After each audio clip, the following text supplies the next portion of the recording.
Good morning, everyone. Today is Thursday, June 9th, and thank you very much for joining into our weekly PPACA webinars. I'm Deb Wilkinson, and we've been running these webinars for over 3 years now, or maybe even longer. It seems at least to be 10 years. But we're doing them. We hope you find them helpful. There's always information to share and hopefully questions to be asked that we can all be better for those questions and learn more because of those questions. So your participation is appreciated, and keep the questions coming. I don't have much on the agenda today, but there are some things that I want to share with you. I did mention this last week about the rate filings, that they were in last week's newsletter. They are in this week's newsletter, along with the Highmark information on the talking points about their rate filings, and also for those in Western PA about the UPMC Mercy Hospital being out of network as of 7/1 of 16. So that information is in our newsletter, and I encourage you to look at those rate filings. The initial rate filings were on the website either this week, next week. They're going to be transitioning to more of a summary, so you can actually see by plan design what the rate filings are. So a little bit more detail either this week or next. We'll be watching those closely, obviously, all of us. I also mentioned this last week, the Capital Blue Cross Commission errors. There were more than 2 handfuls of folks that were affected and paid compensation to a former general agency that you may have had a relationship with. They have corrected that. They're doing a special run. You know, I feel like a broken record. But those are going to be corrected, and they're going to pay out, I believe, not next week, but the following. So please just look at your commissions very carefully. There is a limited amount of time that these carriers are going to be willing to make corrections. So I just want to make sure everyone is getting paid what, for the business that they've done and what they have earned. So just check those very closely. So this one is new, this next bullet point, new proposed rule limiting the sale of short-term policies. This is just in today's NAHU Newswire. I can email this information to you. You can also find the information on Wall Street Journal, The Hill, Kaiser News, etc. But bottom line is that there is a proposed rule, easy for me to say, from the Obama administration that aims to limit short-term health policy sales that include a lot of the same characteristics, doc visits, hospitalization, etc., as the Affordable Care Act. And the limitation would restrict insurers to selling short-term policies that last under 3 months, and policies would not be renewable. So clearly, they're trying to get everyone into the risk pool. We all get that, but there are times when short-term policies are needed, and they feel that if the short-term policies aren't, offered for an extended period of time, that more people will go into coverage either on or off the exchange and improve the health of the risk pool.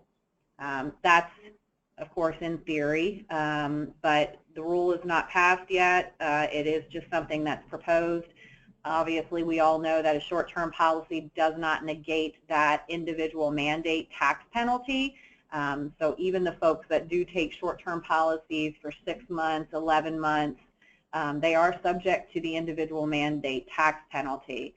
But it's some people's preference to go into a short-term medical plan. So we'll keep watching that one. Interesting developments always. We've talked a lot about individual health plans, and we've talked more recently this year, end of last year, about group health programs and employee benefits. And I thought that if you're not familiar with our offerings or have a desire to go out and start talking to groups, employer groups, and writing group health plans.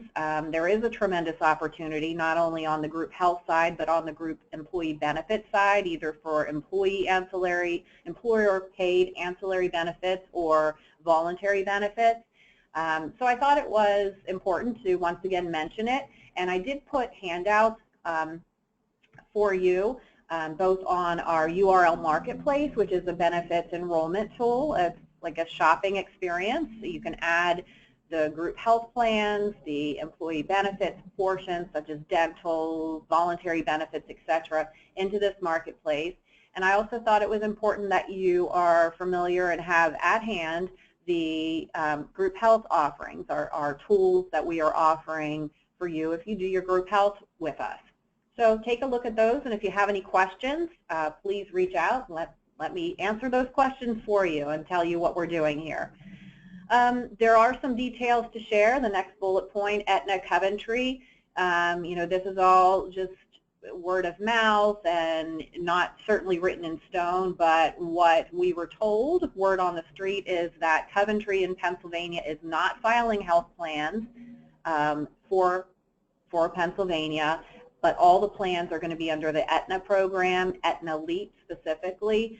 So, you know, we're still speculating whether that means only on exchange or off exchange. We're not sure, but definitely there are some changes coming with Aetna/Coventry, and if you wrote a lot of Coventry last year, then you're going to want to just gauge your time, because you're probably going to have to move those folks.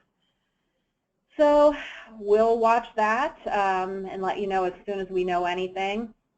There was also mention, and again, this is just word of mouth, but there are AMS policies, American Medical Security policies, that are grandfathered. It looks like those plans, again, from our information, are going away at the end of this year.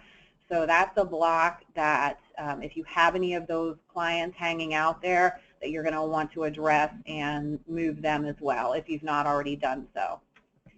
So starting to ramp up for open enrollment, lots of changes coming in. And again, we'll just try to keep you informed as much as we can. If we know it, we'll pass it on to you. The Central Pennsylvania Association of Health Underwriters, they are having a 3 CE meeting on July 26th. That's next month, believe it or not. It's from 8 to 12. It is being held here at URL.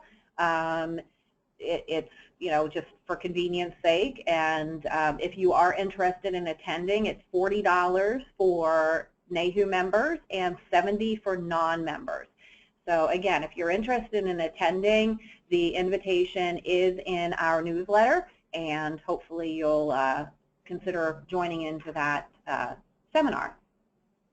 And that's it. That brings us up to our open forum. While you're formulating your questions, if you just mark your calendar for next week, June 16th, we will meet back here at 9:30 for our weekly webinars. So let's see how many questions we have.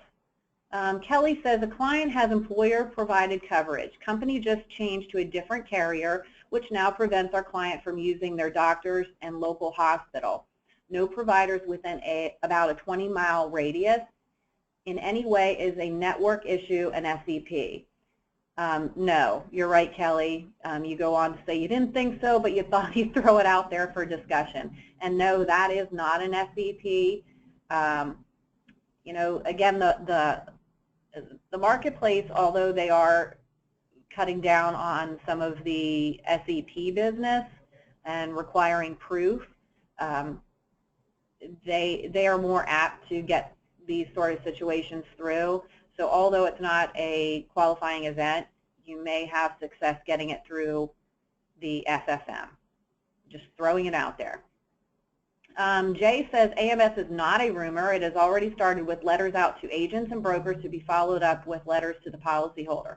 All right, good to know, Jay. Thank you for that information. We've not received any of those yet, or copies of them, so that's good to know.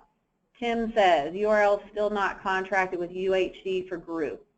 May change in the future, question mark. We are not appointed with UHC for group health, And yes, that may change in the future. We are appointed with our All Savers program, which is a level funded plan, but that is the only carrier that we're appointed with, or only product we're appointed with United Healthcare. So that's it. That brings us up to the end of our questions. As always, I really thank everyone for joining in and for the questions. It helps me be better and hopefully all of you as well. And day is still young. Hopefully you can squeeze out a few minutes to get outside and enjoy the beautiful sunny sky. And I just wish you a good balance of the rest of the week, a happy week, and a happy weekend. Bye-bye.